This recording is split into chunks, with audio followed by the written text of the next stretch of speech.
I did a video recently on reasons you might not be selling on Redbubble or Teepublic. So I wanted to do a deeper dive into how specifically how to do better designs. And I'm going to use Redbubble here as our example. I might do one later on Teepublic, but for now it's going to be how to design better on Redbubble.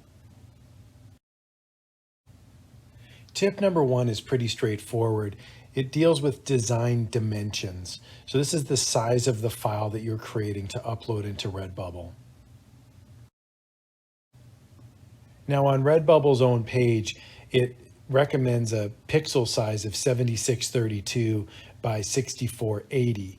And what this does is if you create a picture of that size, it'll go onto every one of their products.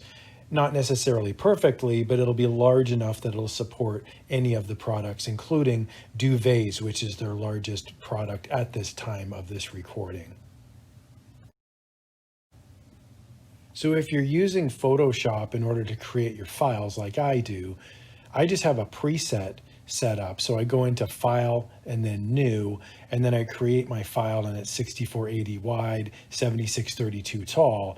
My resolution's 300 pixels per inch, and I just save it. So I save my preset and I just called it Redbubble. So whenever I'm creating a new design, I just pop open the Redbubble preset and it's like a template, and then I can make my design. So it's a pretty easy way for you to remember the designs.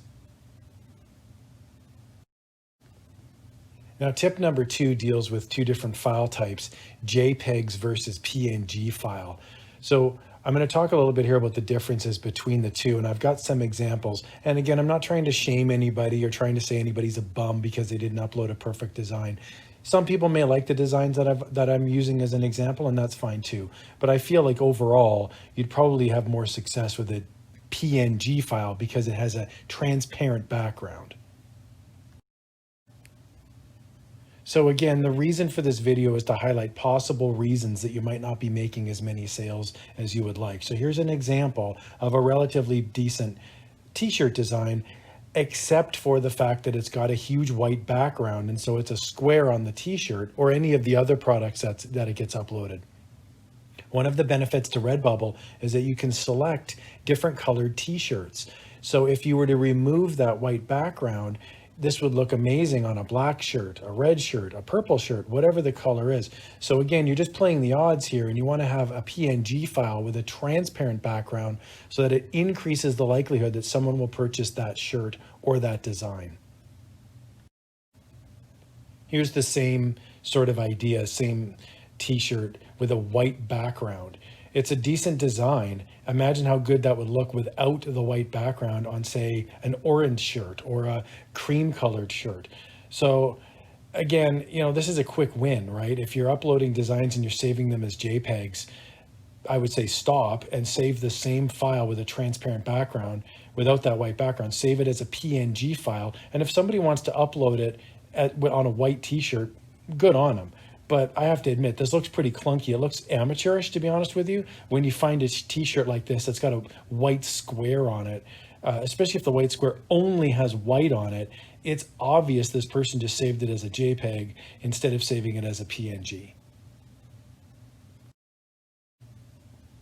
So here's a better example, in my opinion, of this dive t-shirt. So this is on a white t-shirt. This is a PNG file.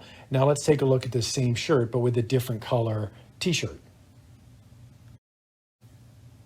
Here we can see it's the same shirt, but it's a nice bright orange, perfect tropical color. If you were to take this one to Mexico or to, some sort of island to go diving, it's a great dive shirt. But imagine that same shirt, but with a white square around it, it wouldn't look as good. So this is a perfect example of where a PNG file fits the bill on this sort of a shirt.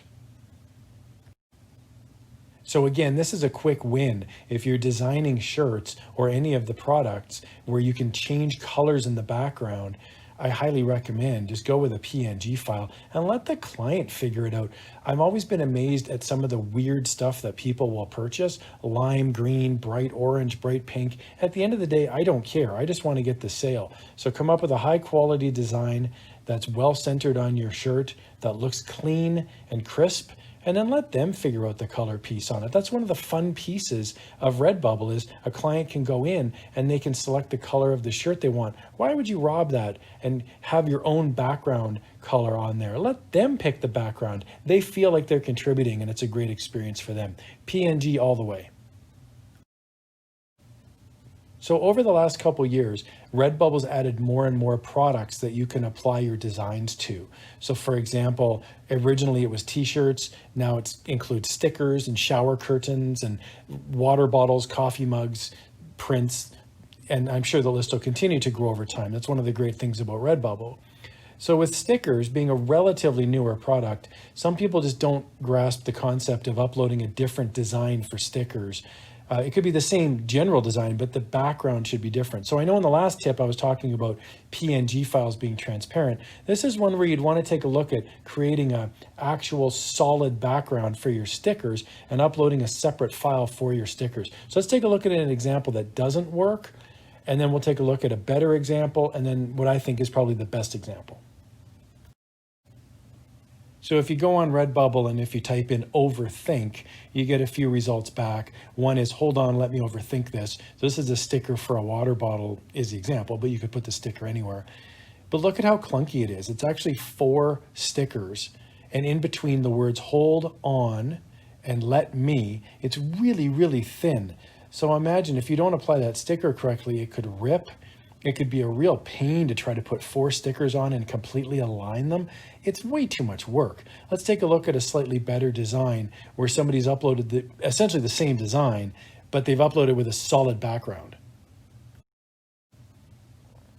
So I'm not saying this is the greatest design in the world, but compared to the last one, I think this one is better. And the reason I think it's better is because if I'm going to buy either the first example or the second example, I'm going to go buy the second example because this one's going to be easier for me to put on a water bottle or a helmet or a fridge or whatever it's going to be. Hang on, let me overthink this. It's all perfectly aligned because they've used a white background and they've said, okay, let me just, instead of having 3 separate stickers, let me have 1 sticker. So when you're uploading your stickers, you can select presets, but what I would recommend is just upload a different design specifically for the sticker. So when you're in Photoshop creating your t-shirt design, save it as a PNG, but then save it again as a JPEG and upload the JPEG for the sticker. That way you can control the size, the shape.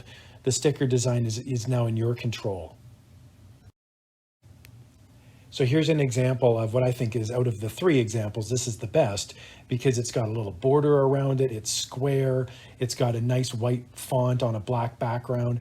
To me, if I'm buying something for a helmet or a water bottle, if I'm applying a sticker somewhere, this to me is the obvious choice of the 3. Now again, I can't guarantee that every single person is going to buy this one, but if you're trying to increase your odds, why make it harder for the client than they need to? So this is an example of where you would want to save this as a JPEG. You could use it as a circle or a square or a background that's die cut, but basically you would create 1 sticker rather than these lines of text that just don't look good when you're applying it as a sticker. So as you get more and more into designing on Redbubble, you kind of look through other people's designs and you find what works and what doesn't. So this next tip is about sizing your design, not so much in the size of it, but in the shape of it. So I'm going to talk a little bit here about circles, and I'm going to be using an example that probably everybody's seen at some point in the last 50 years. So there's a very famous war poster that came out in World War II, and it says, "We can do it," and it's an American propaganda poster. And the lady on the poster is called Rosie the Riveter. So this is a United States public domain poster, very famous, one of the most famous images of the 20th century. So people use this for t-shirts or for stickers. So I'm going to use this as an example because everybody's kind of seen it, and we can take a look at different ways that you can create products using this sort of generic design. So one of the first things you can do is you can just extract the image itself, forget about the "we can do it" word bubble, and just have just her face and her torso on a t-shirt. That works. There's nothing wrong with that. It's a nice clean design, and somebody somewhere would probably like this design. So that's one option. What you want to do is get a baseline design and then have variants that spin off of it. And that way you can create 4, 10, 20 designs based out of this one idea. So here's one idea. So here's the same design. The original poster had a yellow background, and what this designer did smartly is they removed the yellow background and they saved it as a PNG file. So these guys selected white t-shirts here in the photo, but you could select orange t-shirt, yellow t-shirt, red t-shirt. Again, you can let the client choose, and that's one of the fun pieces of Redbubble. So here's an example with the catchphrase, "We can do it," with the word balloons. So here's where you can really take it to the next level. So here's an example of Rosie the Riveter, but with a circular background. And what a circular background does is it draws the eye in. In this case, there's an American flag on an angle with sort of a retro pinwheel in the background helping create a circle. So to me, I really like this design because it's recognizable, but it's also unique. And so this is sort of the two, continuums, spectrums that you're looking at here. Is you want something that's recognizable, but also somebody goes, wow, I've never seen it done like that before. It's not just a straight up poster. There's a bit of a unique flavor to it. And that's why people go on Redbubble, is to find something that is unique, but also recognizable. The last tip is about mixing genres. So if you're really looking for different ideas, what you can do is take two popular genres and just mix them together. So I'm going to continue with the Rosie the Riveter example and just let you see what people on Redbubble have done, where they've taken something popular, but they've added a genre to it as well. So again, here's the public domain baseline image. It's Rosie the Riveter. She's saying, "We can do it." This is the baseline image. Let's see what people on Redbubble have done by adding in the genre of, say, a cat or a dog. So here's an example of persist, play on words. Obviously, it's a cat purring, and she's saying persist. And it's obviously Rosie the Riveter.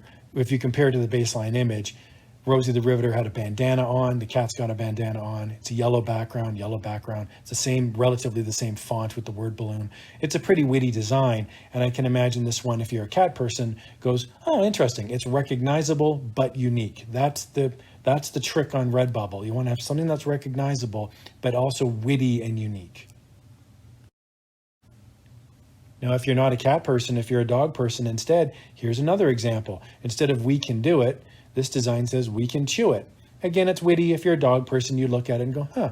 Now, is it the greatest design in the world? Probably not. I imagine if you could find a decent picture of a dog, you could just Photoshop the dog's head onto Rosie the Riveter's body, and you could probably do slightly better than this one. Again, no, this person's done it, and it's one of the few designs. If you Google if you search on Redbubble for Rosie the Riveter dog or Rosie the Riveter cat, you don't get many results that come back. Now, again, it's a pretty slim niche, but if you can come up with witty, animal-based, popular photos that have been photoshopped with cat heads or dog heads, that's a pretty good design. Another example would be astronaut heads with cats, like astronaut, but he's got a cat head, or Napoleon, but it's a cat head or a dog head.